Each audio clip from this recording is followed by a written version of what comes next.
ಎಲ್ರಿಗೂ ನಮಸ್ಕಾರ. ಆತ್ಮೀಯ ಧ್ರುವತಾರ ಯೂಟ್ಯೂಬ್ ಚಾನಲ್ಗೆ ಸ್ವಾಗತ. ಸ್ನೇಹಿತರೆ, ಅಣ್ಣವ್ರ ಸಿನಿಮಾಗಳನ್ನ ನೋಡ್ತಾ ಬರ್ತಿದ್ರೆ ನಾವು ಎಂತ ಒಬ್ಬ ಕೆಟ್ಟ ವ್ಯಕ್ತಿ ಕೂಡ ಒಂದು ಒಳ್ಳೆತನ ಕಲ್ತ್ಕೊಂಡ್ಬಿಡ್ತಾನೆ. ಮತ್ತೆ ಜೀವನದಲ್ಲಿ ಏನ್ ಮಾಡ್ಬೇಕು, ಏನ್ ಮಾಡ್ಬಾರ್ದು, ಈ ತರ ಒಂದು ಸಾಕಷ್ಟು ವಿಷಯಗಳನ್ನ ಅಣ್ಣವ್ರ ಸಿನಿಮಾದ ಮೂಲಕನೇ ಕಲ್ತ್ಕೋತೀವಿ. ಇನ್ನು ಅವ್ರ ಜೊತೆ ಒಡನಾಡ ಇಟ್ಕೊಂಡಿರೋದು ಯಾರು ಕೂಡ ಕೆಟ್ಟವ್ರು ಇರೋದಕ್ಕೆ ಸಾಧ್ಯನೇ ಇಲ್ಲ.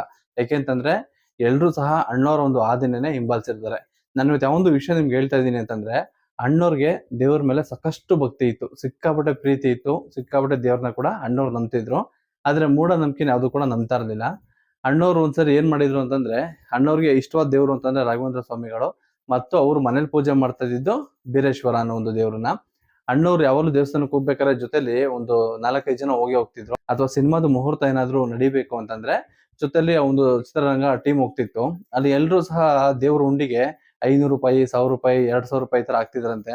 ಆಗ ಅಣ್ಣವ್ರವ್ರಿಗೆಲ್ಲ ಹೇಳಿದ್ರಂತೆ, ನಾವೇ ಬೇಡಕ್ ಬಂದಿದ್ದೀವಿ, ನಾವ್ಯಾಕೆ ದುಡ್ಡನ್ನ ಉಂಡಿಗೆ ಹಾಕ್ಬೇಕು, ನಾವು ಬೇಡಕ್ ಬಂದ್ಮೇಲೆ ನಾವು ಬರೀ ಬೇಡ್ಬೇಕಷ್ಟೇ, ಕೊಟ್ಬಿಟ್ಟು ಹೋಗ್ಬಾರ್ದು ಅಂತ ಹೇಳ್ತಾರಂತೆ ಅಣ್ಣವ್ರು. ಅವ್ರು ಹೇಳಿದ ಮಾತು ಎಷ್ಟು ಅದ್ಭುತವಾಗಿತ್ತು ಅಂತಂದ್ರೆ, ನಾವ್ ಈಗ್ಲೂ ಸಹ ಒಂದು ದೇವಸ್ಥಾನಕ್ಕೆ ಹೋಗ್ತೀವಿ ಅಂತಂದ್ರೆ ನಮ್ಗೆ ದುಡ್ಡು ಕೊಡು ಅಥವಾ ಒಂದು ಮನೆ ಕೊಡು ಏನೋ ಒಂದ್ ಕೇಳಕ್ ಹೋಗ್ತೀವಿ. ಆದ್ರೆ ಕೊನೆಗೆ ಬರ್ಬೇಕಾದ್ರೆ ನಾವೇ ದೇವ್ರಿಗೆ ಏನಾದ್ರು ಕೊಟ್ಬಿಟ್ಟು ಬಂದ್ಬಿಡ್ತೀವಿ. ಆಗ ದೇವ್ರು ಯಾವ ತರ ಅನ್ಕೋತಾರೆ ಅಂತಂದ್ರೆ, ಇವ್ರಿಗೆ ಯಾಕೆ ನಾನ್ ಕೊಡ್ಬೇಕು ಅಂತ ಅನ್ಕೋತಾರಂತೆ ದೇವ್ರು. ಅಣ್ಣವ್ರು ಅದನ್ನ ಎಲ್ರಿಗೂ ಕೂಡ ಹೇಳ್ತಾರ ಅದನ್ನ.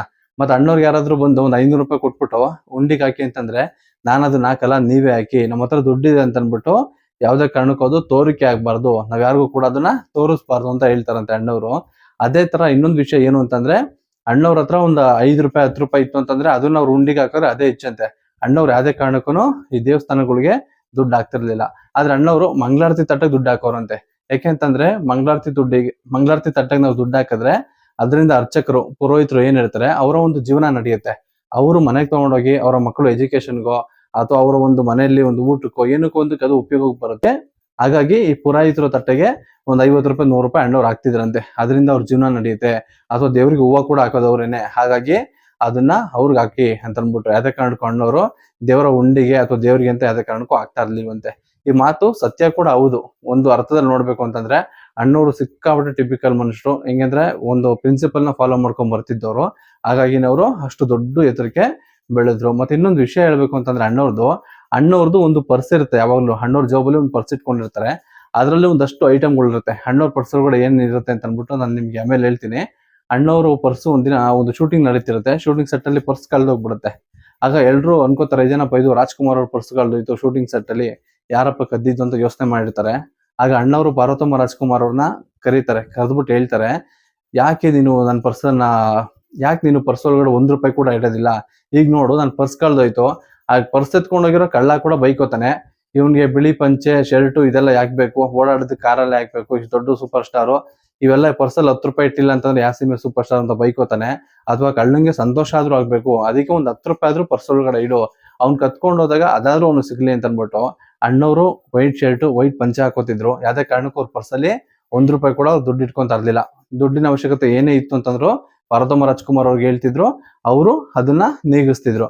ಹಾಗಾಗಿ ಅಣ್ಣವ್ರ ಪರ್ಸಲ್ಲಿ ₹1 ಕೂಡ ಇರ್ತಿರ್ಲಿಲ್ಲ. ಆಗ ಪಾರ್ವತಮ್ಮ ರಾಜ್ಕುಮಾರ್ ಅವರು ಅಣ್ಣವ್ರಿಗೆ ಹೇಳ್ತಾರಂತೆ, ಅಲ್ಲ ರೀ, ಪರ್ಸ್ ಕಳ್ದೋದ್ರೆ ಕಳ್ಳ ಅವ್ನ್ ಕತ್ಕೊಂಡೋಗಿರೋನು, ನೀವ್ ಯಾಕೆ ಈ ತರ ಮಾಡ್ತೀರ ಅಂದಾಗ ಅಣ್ಣವ್ರು ಹೇಳ್ತಾರಂತೆ, ಇಲ್ಲ ಪರ್ಸಲ್ಲಿ ₹10 ಇಡು, ಕಳ್ಳಂಗೆ ಅವಶ್ಯಕತೆ ಇರುತ್ತೆ, ಅದಕ್ಕೋಸ್ಕರ ಅವನು ಕತ್ಕೊಂಡು ಹೋಗಿರ್ತಾನೆ, ಇನ್ನೊಂದ್ಸರಿ ಯಾವ್ದೇ ಕಾರಣಕ್ಕೂ ಈ ತರ ಮಾಡ್ಬೇಡ ಅಂತ ಹೇಳ್ತಾರೆ. ಹಾಗೂ ಅವತ್ತಿಂದ ಅಣ್ಣವ್ರ ಪರ್ಸಲ್ಲಿ ಒಂದು ₹10 ಅಥವಾ ₹50 ಇಟ್ಟೇ ಇರ್ತಿರಂತೆ ಪಾರ್ವತಮ್ಮ ರಾಜ್ಕುಮಾರ್ ಅವರು. ಯಾರಿಗೋಸ್ಕರ ಅಂತಂದ್ರೆ ಪರ್ಸ್ನ ಕದ್ದಂತ ಕಳ್ಳನಿಗೋಸ್ಕರ. ಅಣ್ಣವ್ರ ಪರ್ಸಲ್ಲಿ ಏನ್ ಇರ್ತಿತ್ತು ಅಂತಂದ್ರೆ, ಒಂದು ಪಾಂಡ್ಸ್ ಕ್ರೀಮು ತುಟಿಗೆ ಹಚ್ಕೋತಾರಲ್ಲ ಅದು. ಅಣ್ಣವರು ಸಿಕ್ಕಾಪಟ್ಟೆ ಯೂಸ್ ಮಾಡ್ತಿದ್ರಂತೆ, ಅದನ್ನ ಯಾವಾಗಲೂ ಕೂಡ ಹಚ್ಕೋತಿದ್ರಂತೆ ತುಟಿಗೆ ಪಾಂಡ್ಸ್ ಕ್ರೀಮ್ ನ. ಅದಾದ್ಮೇಲೆ ಒಂದು ರಾಘವೇಂದ್ರ ಸ್ವಾಮಿಗಳ ಫೋಟೋ ಇರ್ತಿತ್ತು, ಮತ್ತೊಂದು ಚಿಕ್ಕದೊಂದು ಅಡಕೆ ಡಬ್ಬೆ ಇರ್ತಿತ್ತು. ರಾಘವೇಂದ್ರ ಸ್ವಾಮಿ ಫೋಟೋ ಜೊತೆಗೆ ಒಂದಷ್ಟು ಹಾಳೆಗಳಲ್ಲಿ ರಾಘವೇಂದ್ರ ಸ್ವಾಮಿದು ಒಂದು ಹಾಡುಗಳು ಇರ್ತಿತ್ತು. ಅಣ್ಣವರು ಫ್ರೀ ಇದ್ದಾಗ, ಬಿಡುವಿದ್ದಾಗ ಆ ಹಾಡುಗಳನ್ನೆಲ್ಲ ಆಡ್ತಿದ್ರಂತೆ, ರಾಘವೇಂದ್ರ ಸ್ವಾಮಿ ಹಾಡುಗಳನ್ನ. ಅವ್ರು ಒಂದು 10 ನಿಮಿಷ 15 ನಿಮಿಷ ಬ್ರೇಕ್ ಸಿಕ್ಕಿದ್ರು ಶೂಟಿಂಗ್ ಅಲ್ಲಿ, ಅಣ್ಣವ್ರು ಕುತ್ಕೊಂಡು ಆ ಒಂದು ಸಾಂಗ್ ನ ಆಡ್ತಿದ್ರಂತೆ ಮನ್ಸಲ್ಲೇನೆ.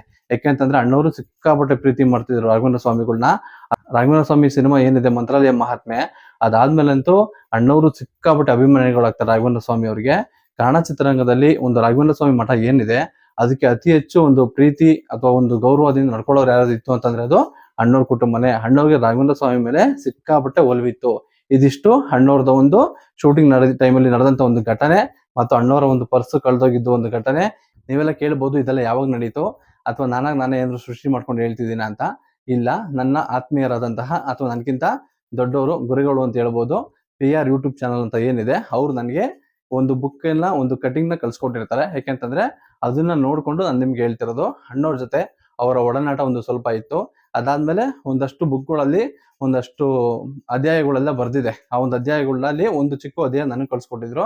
ನಿಮಗೆ ವಿಡಿಯೋ ಬಗ್ಗೆ ಏನ್ ಅನಿಸ್ತು ಅನ್ನೋದನ್ನ ಕೆಳಗಡೆ ಕಮೆಂಟ್ ಮೂಲಕ ತಿಳಿಸಿ. ಹಾಗೂ ಯಾರಾದರೂ ಈ ಚಾನಲ್ನ ಇನ್ನೂ ಕೂಡ ಸಬ್ಸ್ಕ್ರೈಬ್ ಆಗಿಲ್ಲ ಅಂದ್ರೆ ಸಬ್ಸ್ಕ್ರೈಬ್ ಮಾಡ್ಕೊಂಡು ನೋಡಿ ಅಂತ ಹೇಳ್ತಾ ವಿಡಿಯೋನ ಇಲ್ಲೇ ಮುಗಿಸ್ತಿದ್ದೀನಿ. ಎಲ್ರಿಗೂ ಧನ್ಯವಾದಗಳು.